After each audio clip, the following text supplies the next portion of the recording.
Assalamualaikum warahmatullahi wabarakatuh. Selamat datang di mata pelajaran TIK Teknologi Informasi dan Komunikasi bersama Us Putri. Minggu lalu kita sudah belajar tentang telepon. Nah, kali ini kita akan belajar tentang smartphone. Siapa nih dari teman-teman yang masih ingat smartphone adalah telepon genggam dari generasi berapa?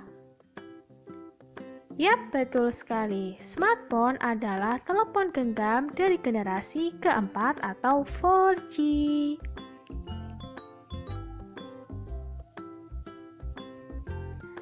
Smartphone adalah telepon genggam yang memiliki kemampuan tingkat tinggi yang terkadang fungsinya menyerupai komputer. Smartphone tidak hanya sekedar digunakan untuk SMS atau panggilan saja. Hadirnya pusat aplikasi di smartphone membuatnya dapat dimanfaatkan sebagai pendukung bisnis, sarana belajar, dan sarana hiburan. Smartphone memiliki beberapa kriteria. Yang pertama, daya tahan baterai yang lama. Dalam satu kali isi daya, smartphone bisa digunakan hingga beberapa jam sampai bertahan satu hari. Kedua, kecepatan prosesor yang tinggi. Saat kalian membuka aplikasi tidak perlu loading lama. Yang ketiga, layar yang seni karena smartphone itu sudah touchscreen. Yang keempat, kamera beresolusi tinggi. Yang kelima, ruang penyimpanan yang besar, jadi tidak perlu takut untuk mendownload video, foto, atau aplikasi yang banyak. Dan yang terakhir, terdapat sistem operasi seperti Android, iOS, dan lainnya. Sejarah smartphone. Smartphone yang pertama itu ada Simon di tahun 1992 dikeluarkan oleh perusahaan IBM. Kemudian di tahun 1996 Nokia mengeluarkan Nokia Communicator 9000. Di tahun 2001 Handspring mengeluarkan Palm OS Treo. Lanjut ke tahun 2002, RIM mengeluarkan BlackBerry pertamanya. Di tahun yang sama, Microsoft mengeluarkan Windows CE. Setelah mengeluarkan komunikatornya di tahun 1996, Nokia di tahun 2005 mengeluarkan Nokia seri N. Di tahun 2007, Apple mengeluarkan iPhone pertamanya. Kemudian di tahun 2008, Google bekerja sama dengan Open Handset Alliance yang terdiri dari Intel, HTC, Motorola, dan eBay mengeluarkan Android pertamanya yaitu HTC Dream Android. Perkembangan smartphone di Indonesia. Smartphone apa yang ada di Indonesia pertama kali? Ternyata smartphone pertama yang ada di Indonesia adalah Nokia Communicator. Mulai digunakan pada awal tahun 2002 dan dikeluarkan oleh Nokia tentunya. Kemudian ada PDA Phone. PDA adalah singkatan dari Personal Digital Assistant. Perusahaan yang mengeluarkannya itu ada beberapa, yaitu Dell, Sony, dan O2. PDA Phone ini mulai populer di Indonesia tahun 2005. Kemudian ada Nokia Symbian. Nokia Symbian ini adalah smartphone yang memiliki banyak sekali model, terkenal sekitar tahun 2005 hingga 2010. Lanjut, ada BlackBerry. BlackBerry dikeluarkan pertama kali oleh RIM di tahun 2002, tapi terkenal di Indonesia tahun 2009 hingga 2013. BlackBerry terkenal dengan aplikasi chattingnya yaitu BBM atau BlackBerry Messenger. Lanjut, ada iPhone. iPhone dikeluarkan oleh Apple termasuk smartphone yang premium karena harganya yang mahal. muncul pada tahun 2007 dan masih terkenal sampai sekarang. Lalu ada Android yang dikeluarkan oleh Google, merupakan smartphone yang paling banyak digunakan saat ini. Pertama kali muncul di tahun 2008 dan masih sangat diminati hingga sekarang. Dan yang terakhir ada Lumia Windows Mobile, dikeluarkan oleh Nokia bekerja sama dengan Microsoft, mulai masuk ke Indonesia tahun 2015, tapi tidak dapat bertahan lama karena tidak bisa menandingi kepopuleran dari Android dan iPhone. Sistem operasi. Di setiap smartphone pasti ada sistem operasi. Apakah itu sistem operasi?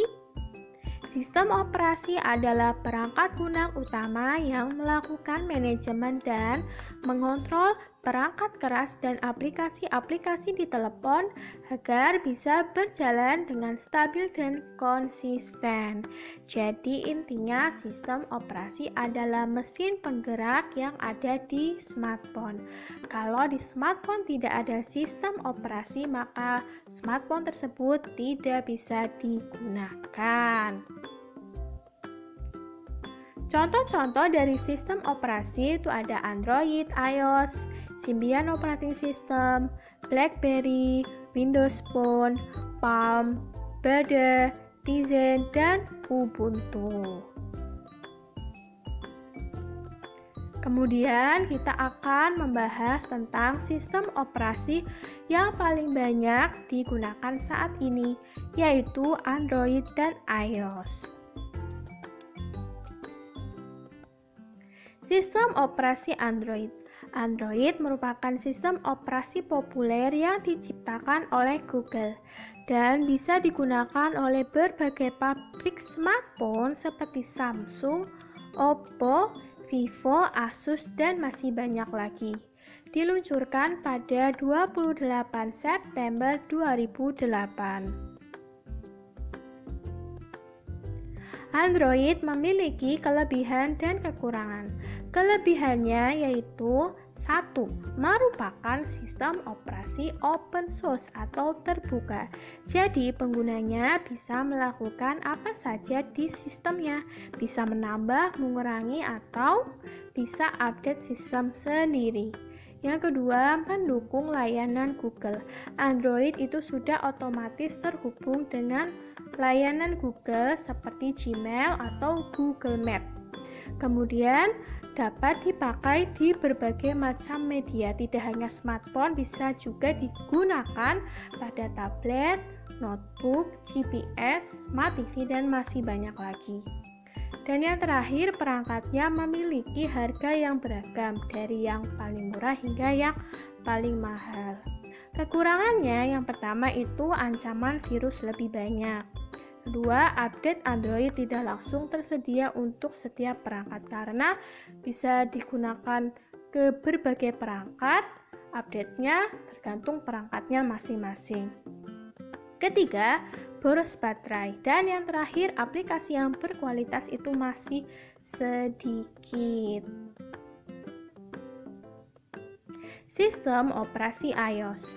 iOS adalah sistem operasi seluler yang dikembangkan oleh perusahaan Apple khusus untuk perangkat kerasnya seperti iPhone, iPad, dan lainnya. Diluncurkan pada 29 Juni 2007. Ingat ya, kalau iOS itu khusus untuk perangkat keras yang dikeluarkan oleh Apple, sedangkan Android itu bisa digunakan ke berbagai pabrik smartphone. iOS juga memiliki kelebihan dan kekurangan. Kelebihannya yaitu segi keamanan dan privasi itu lebih maksimal, lebih aman dari virus, dan data-data pribadi itu lebih terjamin keamanannya. Kemudian update software cepat, merata, dan terjadwal. Kemudian punya masa pakai lebih lama. Jadi kalau HP kalian iOS dan menginginkan ada suatu aplikasi yang baru, kalian tidak perlu untuk membeli smartphone baru, tapi tinggal menunggu update software sampai aplikasi yang kalian inginkan itu sudah tersedia. Dan yang terakhir, desain yang lebih elegan. Kekurangannya itu harganya yang sedikit lebih mahal, kemudian kapasitas baterai lebih kecil dan baterainya itu tidak bisa diganti sendiri, kemudian tidak dapat melakukan modifikasi pada sistem operasi. Yang terakhir, tidak punya slot memori eksternal, jadi memorinya itu tidak bisa ditambah. Play Store dan App Store. Nah, mungkin kalian sudah sedikit familiar ya dengan Play Store. Apa itu Play Store? Play Store adalah layanan distribusi digital yang dioperasikan dan dikembangkan oleh Google. Berfungsi sebagai toko aplikasi resmi untuk mendownload atau mengunduh aplikasi di Android. Diluncurkan pada 6 Maret 2012. Kalau kalian HP-nya Android dan ingin mendownload, jadi masuknya ke Play Store. Beberapa keunggulan Play Store itu yang pertama, tersedia banyak aplikasi dan kategori. Yang kedua, kemudahan dalam mencari aplikasi. Tinggal tulis kata kuncinya, nanti langsung muncul aplikasi-aplikasi terkait. Yang ketiga, update aplikasi terus dilakukan. Jadi nanti kalau ada fitur-fitur terbaru di aplikasi itu akan mudah untuk didapatkan. Yang terakhir, ada tempat untuk menulis tanggapan dan komentar. Kalau Android itu punya Play Store, iOS juga punya, namanya App Store. App Store adalah layanan distribusi aplikasi yang dikembangkan dan dikelola oleh Apple. Berfungsi agar pengguna dapat menjelajah dan mengunduh aplikasi di iOS. Diluncurkan pada 10 Juli 2008. Ingat ya, kalau iOS itu App Store, kalau Android itu Play Store. App Store itu juga punya beberapa keunggulan. Yang pertama, lebih aman dari ancaman virus. Yang kedua, desain yang lebih menarik, yaitu sederhana dan modern. Yang ketiga, memiliki banyak aplikasi yang berkualitas dari yang gratis hingga yang berbayar. Yang terakhir, lebih mudah digunakan. Nah, itu dia materi kita tentang smartphone dan dua sistem operasi yang paling banyak digunakan saat ini, yaitu Android dan iOS. Kita bertemu lagi minggu depan dengan materi-materi yang lebih menarik tentunya. Terima kasih sudah menonton video ini. Jazakumullah khairan. Wassalamualaikum warahmatullahi wabarakatuh.